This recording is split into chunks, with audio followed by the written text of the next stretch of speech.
आज हमारे साथ मौजूद हैं भारत सरकार में केंद्रीय मंत्री रामदास अठावले जी। सर, जिस तरीके से आज दिल्ली यूनिवर्सिटी ने मराठी भाषा को बाहर कर दिया अपनी सिलेबस से, आप मानते हैं कि कहीं ना कहीं महाराष्ट्र से जो छात्र दिल्ली एनसीआर में पढ़ते थे, दिल्ली यूनिवर्सिटी के कॉलेजों में, उनके लिए कहीं ना कहीं एक दुखद खबर है और उनके भविष्य भी कहीं ना कहीं अधर में अटक गया है?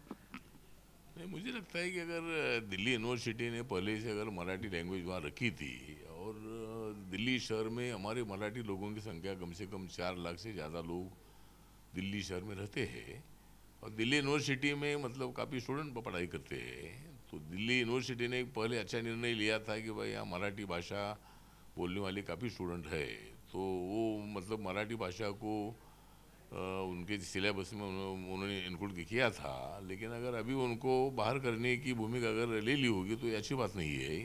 ज़रूर मैं दिल्ली यूनिवर्सिटी के वाइस चांसलर से पत्र लिखूंगा और जो हमारे प्रकाश जावड़ेकर जी जो हमारे महाराष्ट्रियन एचआरडी मिनिस्टर है उनसे मैं बात करूंगा और ज़रूर मतलब अगर पहले से मराठी लैंग्वेज वहाँ थी तो अभी उनको बाहर करने की क्या आवश्यकता थी?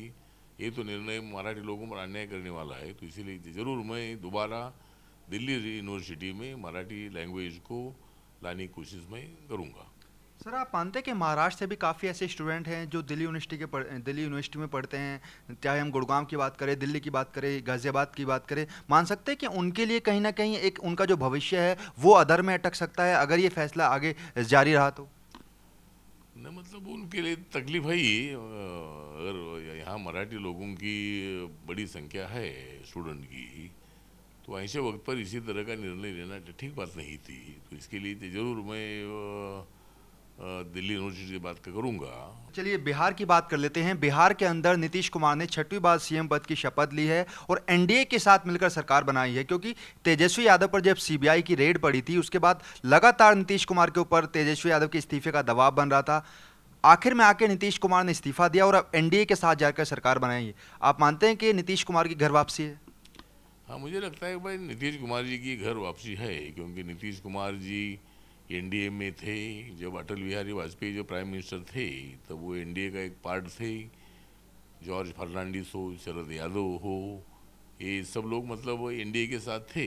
तेजस्वी यादव जो लालू प्रसाद यादव जी के लड़के, उनके ऊपर अगर करप्शन के आरोप है, तो करप्शन को ख़त्म करने के लिए, बिहार के विकास के लिए उन्होंने एनडीए के साथ आने की भारी आवश्यकता थी, क्योंकि नरेंद्र मोदी जी के नेतृत्व में एनडीए की सरकार बहुत मजबूत सरकार है।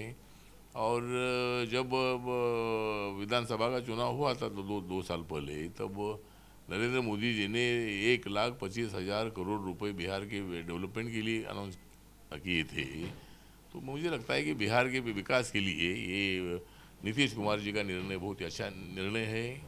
लालू कुछ भी बोले, लेकिन नीतीश कुमार जी ने एक बहुत सही निर्णय लिया है, मैं उनके निर्णय का मैं स्वागत करता हूं। सर, आपने विकास की बात की। बिहार के अंदर जब से महागठबंधन बना है विकास इतना नहीं हो पाया है और आज नीतीश कुमार ने भी सदन के अंदर ये बात कही बिहार विधानसभा के अंदर कि पहली बार ऐसा हुआ है कि जो सरकार केंद्र में है उसी सरकार के साथ मिलकर हमने बिहार के अंदर सरकार बनाई है। तो आप मानते हैं कि केंद्र में भी मोदी सरकार है और बिहार के अंदर भी मोदी सरकार का हस्तक्षेप हो गया, तो बिहार के सरकार के अंदर जो अभी 40 महीने बचे हैं, बिहार में विकास की जो राह है वो और तेज होगी?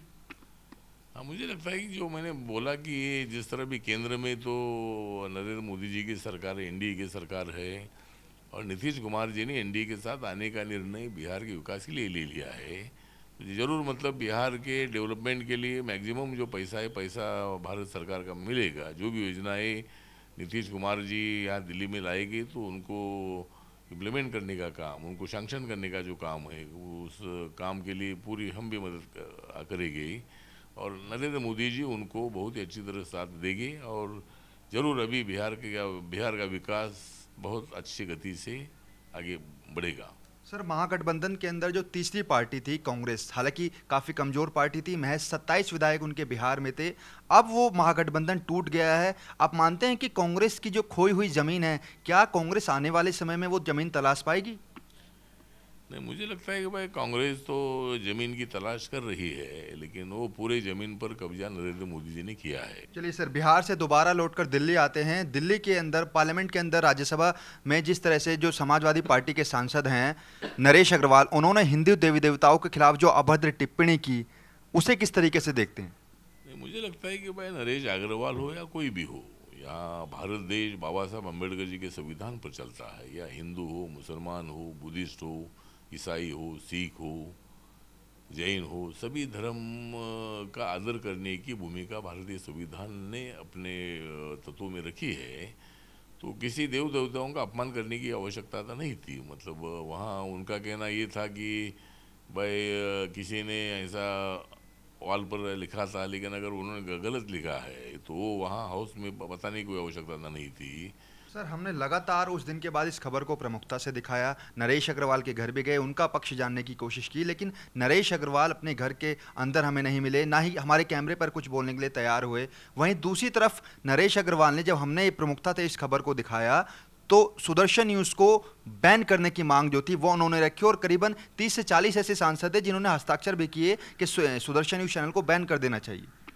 मुझे लगता है भाई, जो सुदर्शन जो चैनल है, ये चैनल वो भारत का दर्शन करने वाला चैनल है। भारत की जो समस्या है उसको सामने लाने वाला ये चैनल है, और ये किसी धर्म के लिए नहीं है। हिंदू धर्म का तो प्रचार प्रसार करने की भूमिका तो उनकी है ही है, लेकिन भारत के हर नागरिक की समस्या जानकर उनको न्याय देने की बात सुदर्शन टीवी करता है।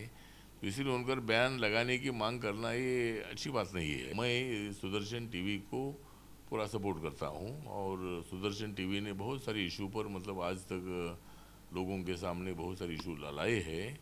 तो इसीलिए वो बैन लगाने के विषय का हम विरोध करते हैं।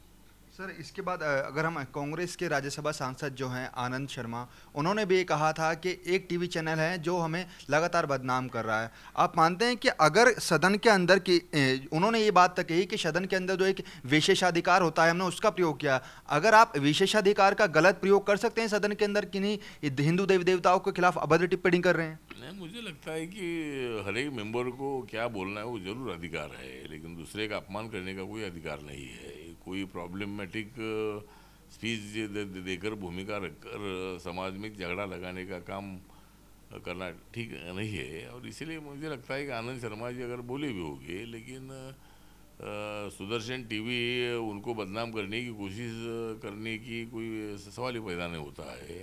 और वो ही हिंदू देव देवताओं को बदनाम कर रहे हैं, वो भी खुद को हिंदू समझते हैं। तो हिंदू देव देवताओं की बदनामी करने का उनको क्या अधिकार है?